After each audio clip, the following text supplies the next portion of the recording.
konke, but nje ukugcina imithetho yaseNazaretha kubaluleke ngani? Ukugcina umthetho waseNazaretha ufana nokugcina umthetho wasekhaya. Kuyinto efanayo nje, ayihlukene ndawo. Ukuthi lapha kusesontweni ngapha kusekhaya. Ekhaya uma ungahloniphi imihla yakhe iyashoda. NaseNazaretha uma ungahloniphi imihla yakhe iyashoda. Futhi ngikhumbula ngelinye ilanga inkosi uthi ngibuza ukuthi iyangidida labantu abathi abakwazi ukuzokhonza kwaShembe ngoba kunemithetho. Ithi inkosi yamana, imiphi le mithetho engekho emakhaya? Imiphi le mithetho engekho emakhaya? Because uma ufunda emthandazweni weSabatha verse 34, uNkulunkulu akanike yona ndoda oyinhloko yendlu yakhe inhliziyo yokufundisa. 35, uNkulunkulu akanike yona nkosikazi oyinhloko yendlu yakhe inhliziyo yokufundisa. Wehle uNkulunkulu akanike wena ndodana inhliziyo yokulalela. Azaye ngisho enkosazaneni. Imuphi ke lo mthetho olapha kwaShembe ongekho ekhaya? Ngoba lapha kwaShembe kuya ngekini.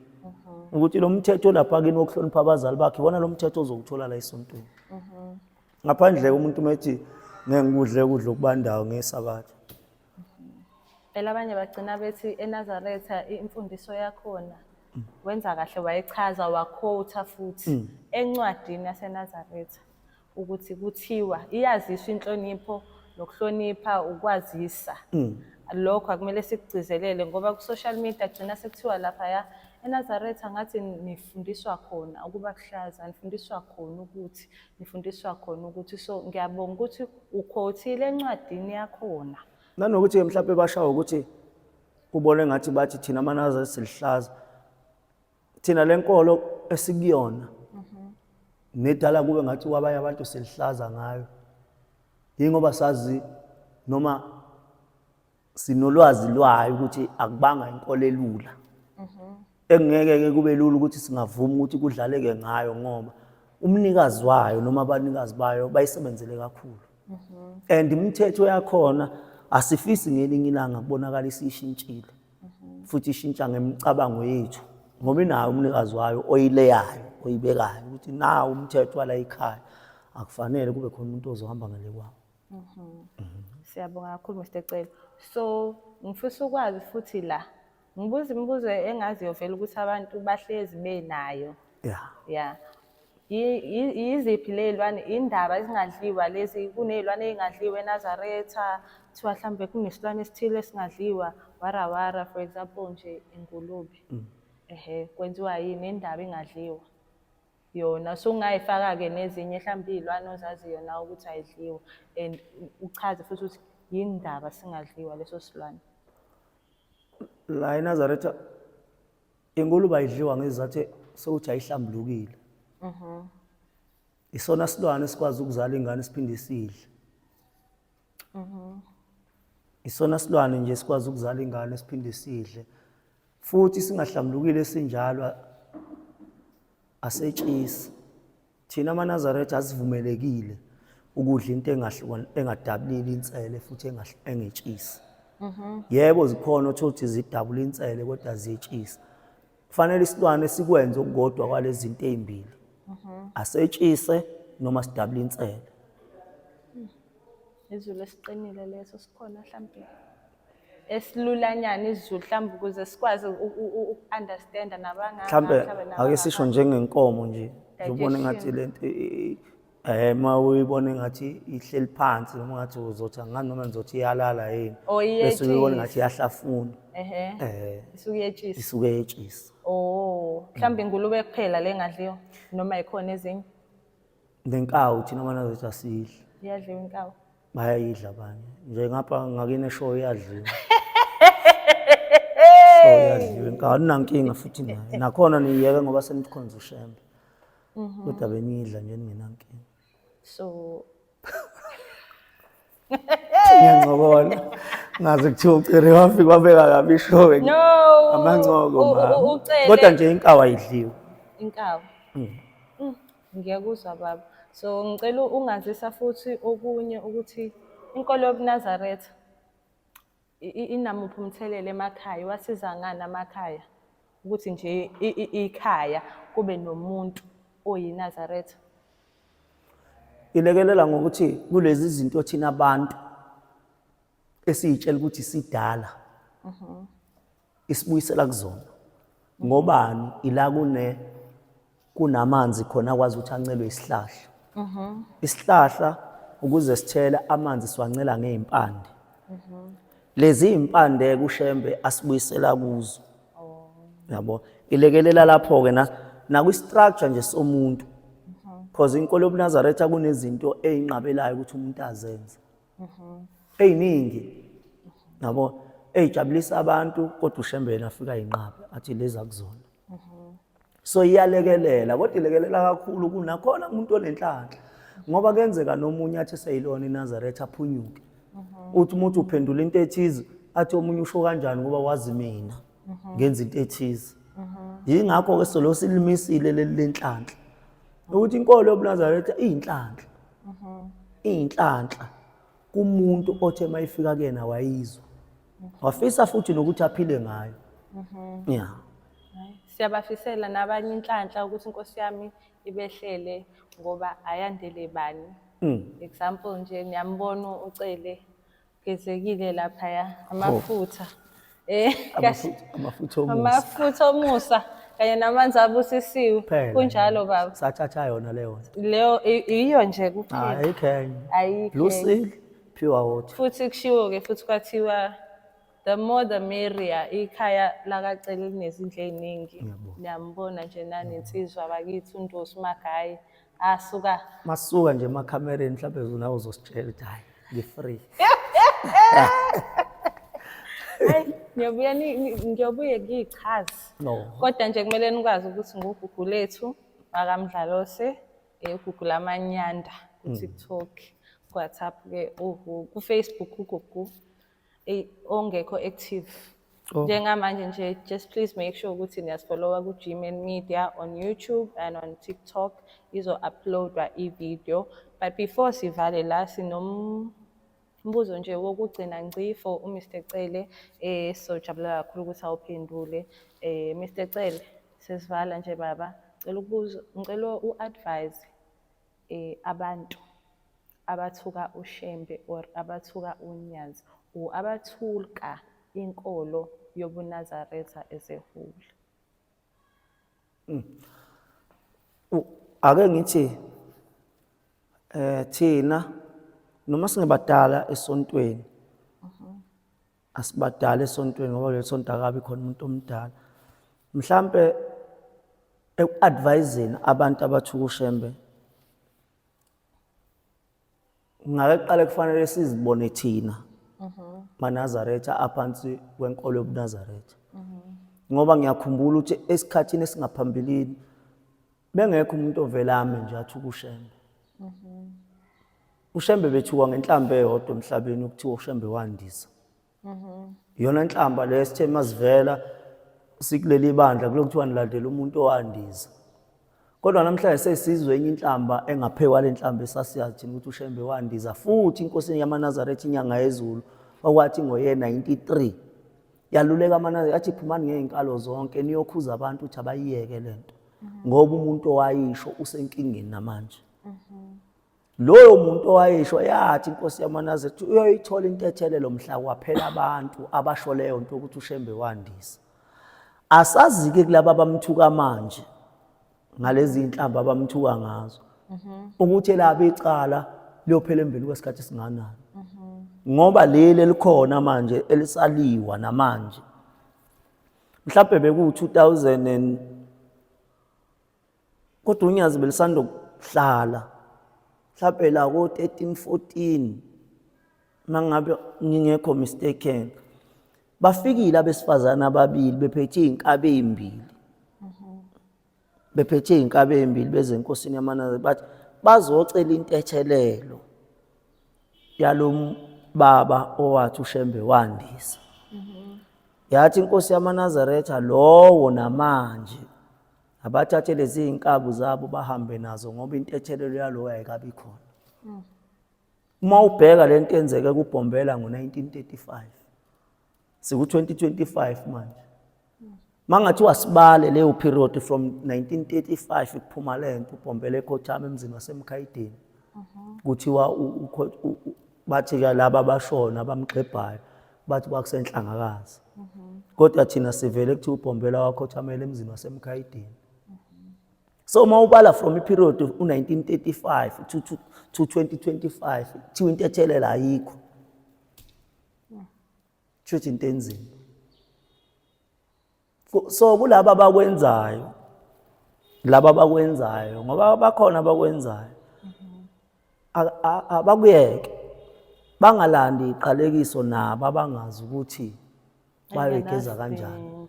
Because mina ngifuna umuntu abale lapho ukuthi makuthiwa from 1935 kufika abantu abazalwa isizukulwane salowo muntu wango-1935 beza manje ngo-2013 mhlawumbe 14 noma 12 bezonyazini luthi unyaza ayikho into ethelele. Wena owona manje kuyokwenzakalani? Yiloko nje ngingakusho kumuntu kodwa ngesibaphoqa uma umuntu esabona ukuthi kubalekile ukuthi amthuke ushembe kulungile akenza. Kodwa i-warning siyayifaka ukuthi into ethelele ayikho umuntu othuka ushembe. Sekukuyena ke ngoba ke siphila kwi-democracy ukuthi umuntu ngeke ngingakhuluma into engiyithandayo abenze khona umhla kuphela bese umhla wesihlabelelo 28 uyeza uyena koyosho ke mayi nenhlanhla nakhona uyobuya. Mase kuthi kulaba ke abathukana izinkolo nje nokucwasana kwazi ungathi inkosi yami ubuyelana phansi kwezinkolo. Lokwezinkolo ke into esingake sikwazi ukuyiphawula kakhulu ngoba nami ngiyengizwe inhlamba ivela ukuthi ngeke usitshele thina ngabantu abenza ukuthi mhlawumbe umuntu singathi kuloko akholelwa kukona akakame kubona and futhi angazixaki kakhulu ngomunye umuntu okhonza umuntu yabo azixaki amyeke lokhonza umuntu mhlawumbe manje nento ufuna ukuyazi mina ngeke usho njalo ngithi mina njengoba ngiyiNazaretha angikwazi mina ukuyoxoxa ngize ngigamanxe ngento enziwa ebandleni lamapostoli ngoba ngiyazi. Kodwa uma kunento engifuna ukuyazi ngebandla lamapostoli angitholi umuntu oyipostoli. Mhlawumbe nalabo abakwazi ukuthi bakhulume ngendaba kaShembe ake bethola abantu abangamaNazaretha ngoba ngikholwa ukuthi sikhona isayona esingakhuluma neLuthela ngendaba kaShembe. Angikholwa njengoba neNazaretha ngeke likhulume neNazaretha ngendaba yamaRoma ikakhulukazi mhlawumbe ingane ezalwa yimi ngiyiNazaretha mayise reach age of 18 years ingakazi ikholwe kwenye indawo izochazana ngamaRoma yazini. Mayifuna ukwazi ngeRoma isondele kumuntu oyiRoma ayitshele ngenkolo yayo. Umuntu ofuna ukwazi ngobuNazaretha akeze kumaNazaretha. Ngeke ngifuna ukwazi ngembuzi kodwa ngiyofunda ngenkomo. Awuwazi ufuna ukwazi ngenkomo ufunda ngenkomo. Ngima lapho nje. Ilokho ke esinakho namhlanje kuMr Magaye uMr Cele. Until next time you guys. Oh kunombuzo abanawo ababukeli. Sicela sibuze. Oh.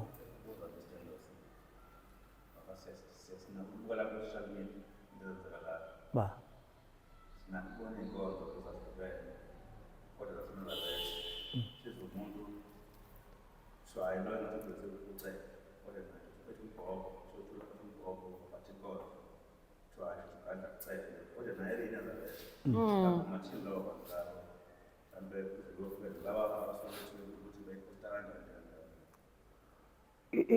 Into ezosiza njengoba kade ngizama ukuphendula udadewethu ngokuthi kulabo abantu abathuka ushembe kuvela kanjani.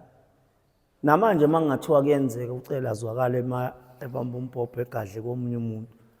Fanele ayibuze ukuthi siyibuze thina ukuthi kwenzeka kanjani ngoba la ekhaya sifundisa ukuthi inkosi uThinga ake sikhulume nje ngenkosi uThinga inkosi ekuyona esikwaze nje ukubona isiqu sawo sahlala nayo isikhathi esidana. Ifundise ukuthi ma umfowenu eduka eqinisweni. Ma umfowenu eduka eqinisweni uyambiza uze kuyena cha mfowethu ma kula akuhambi kanje ngoba ikhona into ethi kuzokwenzeka ngiba umbhobho ake ngithi ngilwa nobani nje ubani njengamusho mhlawumbe abantu mhlawumbe ukhoza umuntu abantu abamaziyo abantu the time ngibamba umbhobho ukhoza ke ngithi mhlawumbe ukhoza useyinhlizweni zabantu because khona lento engesibalekele ngesikubalekela ukuthi usibanibani abantu bayamthanda ngaleso sikhathi and the moment ubamba umbhobho uma ukhuluma ngomuntu umuntu amthandayo ushesheze ukuthi ukhuluma ngosibanibani thina njengoba singamaNazaretha ngisho ngathi uhlabelela ingoma yamaKristu kodwa ulimi lwethu liyazwakala ukuthi iNazaretha le nomuntu ke mangabe gadla kumuntu omzwayo mayikhuluma usheshe uzwe ukuthi usibanibani ugadla ngosibanibani ngakho ke nje into ezosisiza ukuthi makwenzekile ucele wathi uyakhuluma wezwa omunye ukuthi ngeke le nkulumo ibheke kusibanibani ngeke vele laba bobabili abanenkinga babhekane kufanele kube khona umuntu ozongenelela athi sibanibani khona into engifisa ke ngiyikhulume nawe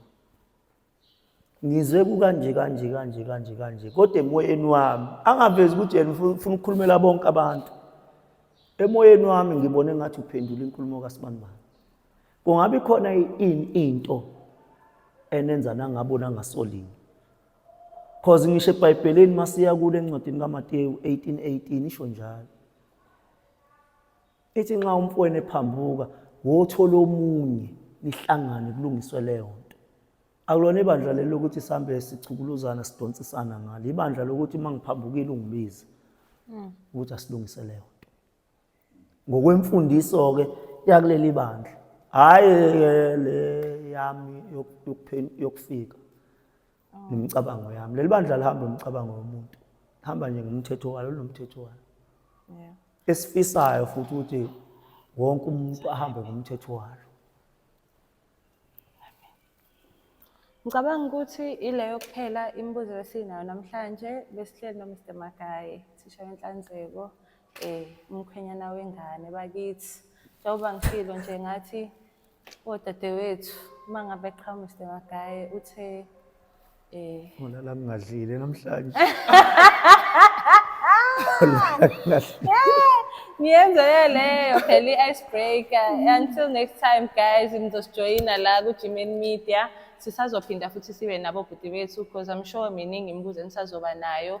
Eminye futhi ningayibuza ku-social media platforms sizokwazi ukuyiphendula. Manifuna bephinde babuye futhi bawuphinda babuye.